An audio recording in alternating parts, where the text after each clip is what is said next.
All right. Hello, everybody, from English 102.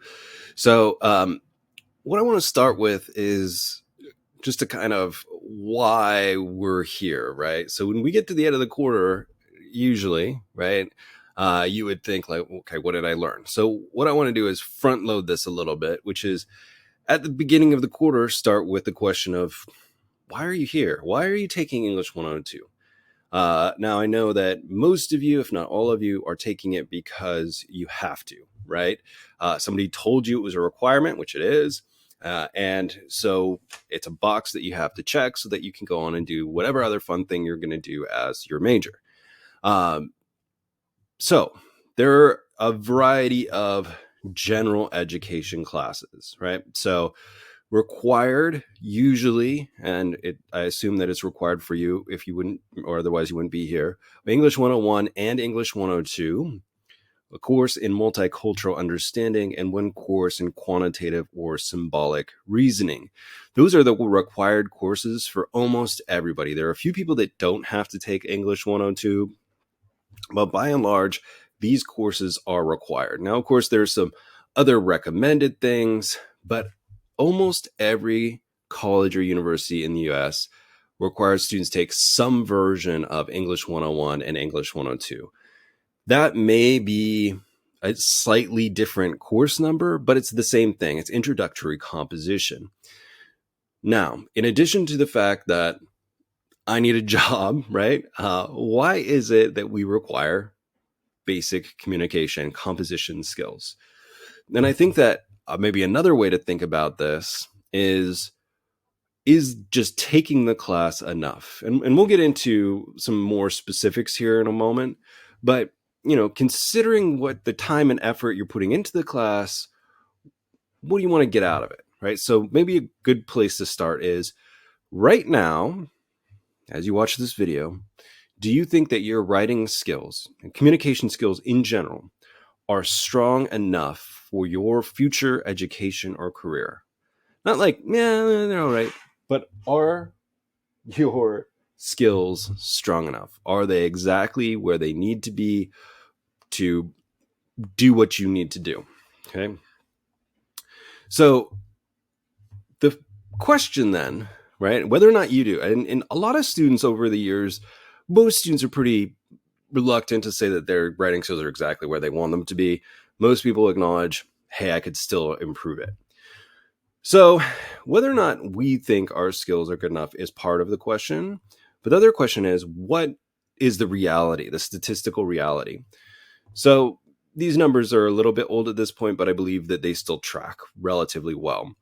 So I think this is from 2016, 2017, 75% of 12th graders in the United States and 8th graders lack proficiency in writing, according to the National Assessment of Educational Progress. So, there's the building the skills, then proficient, which means you're pretty good at something, and then, sort of expert level above that. That means that 3/4 of 12th graders and 8th graders are deficient, right? If you're not proficient, then I would assume that you are deficient.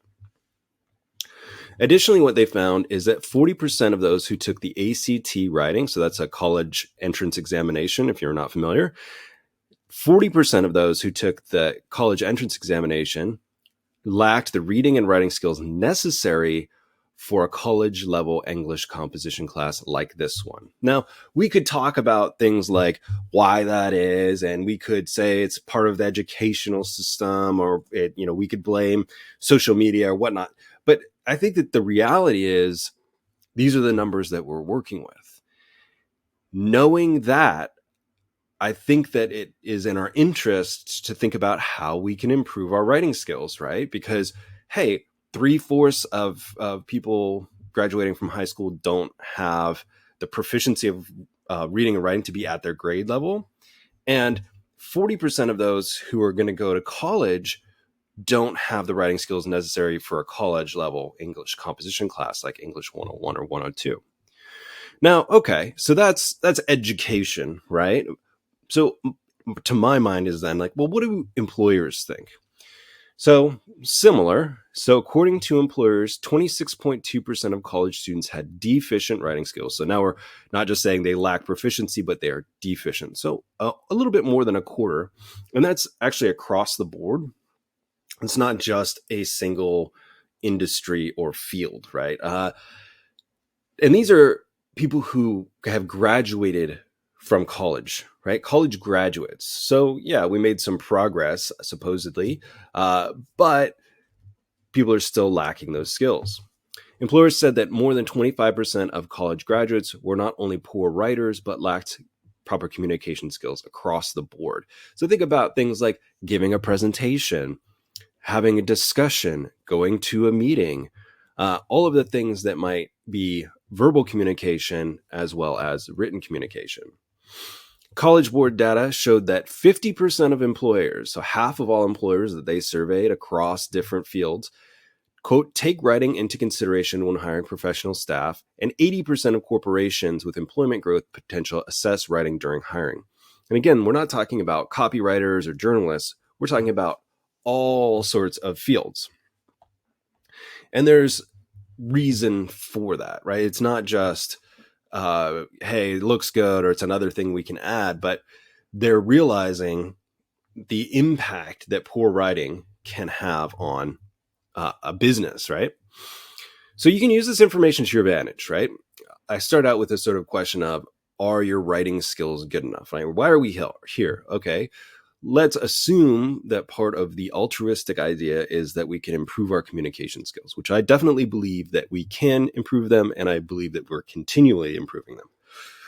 But based on this knowledge that a lot of people don't have writing skills, and that companies are looking for people with writing skills, then we know, oh, great, easy enough. Like, let's work on some writing skills.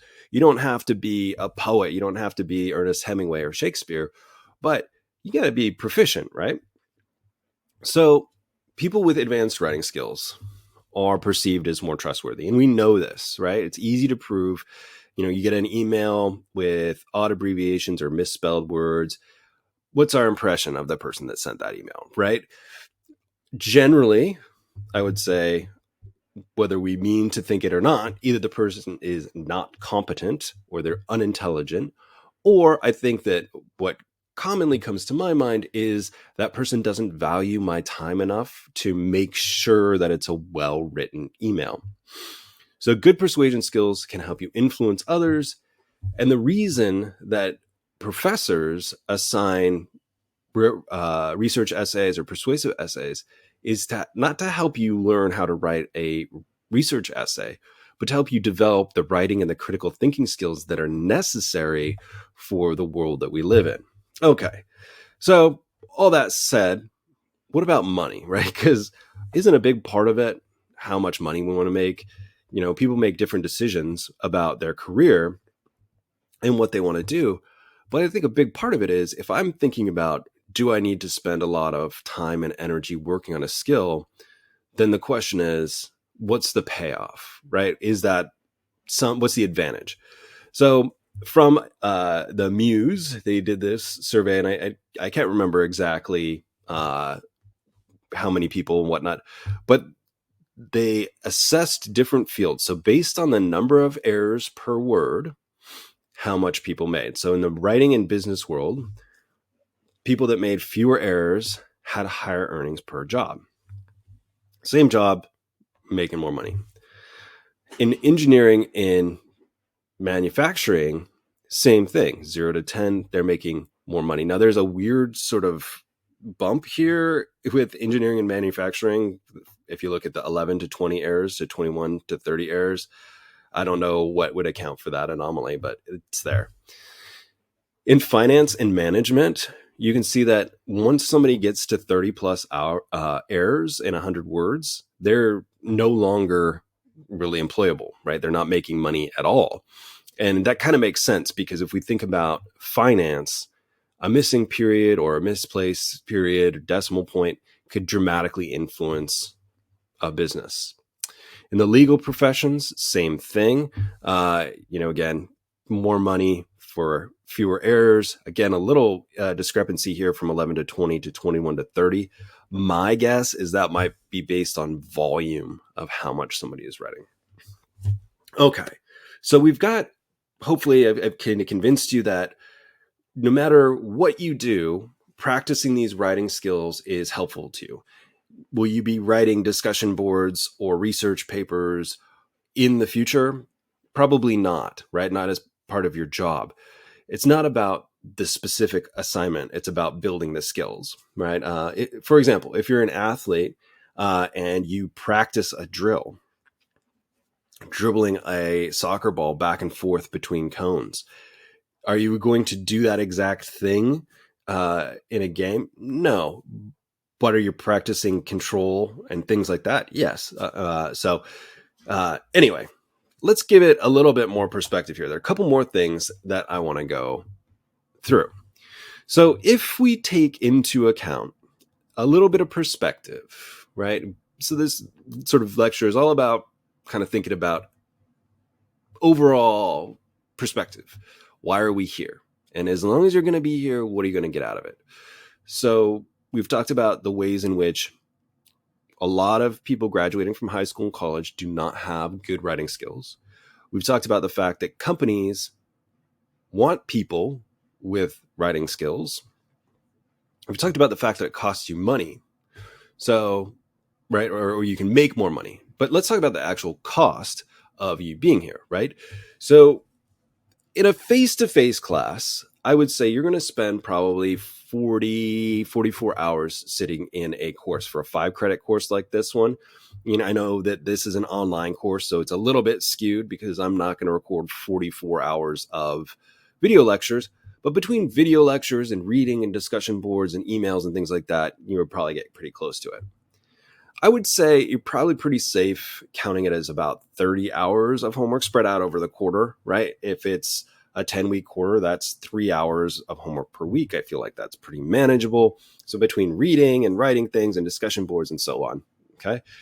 Now, you've also got the cost of a 5-credit class. So I know that online classes are a little bit different, but tuition in general is between $640 and $1,645, depending on whether or not you're an in-state student, out-of-state student. And I know that, of course, certain populations, folks have extra things paid for, right? Running Start, veterans, things like that. You've got a little bit more financial support there. But then you've got your parking pass, $40 if you're coming to campus. You've got gas and transportation, however much that costs. It's too variable for me to have included here.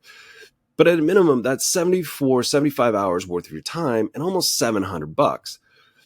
Think about what you would want to spend 75 hours and $700 on, and what you would want to get for that investment. I mean, we could add into this the fact that if you were working for those 75 hours at minimum wage, you'd be making another couple $1,000 maybe, right? So again, I know it's easy for us to forget why we're here in a class because I've done it plenty of times.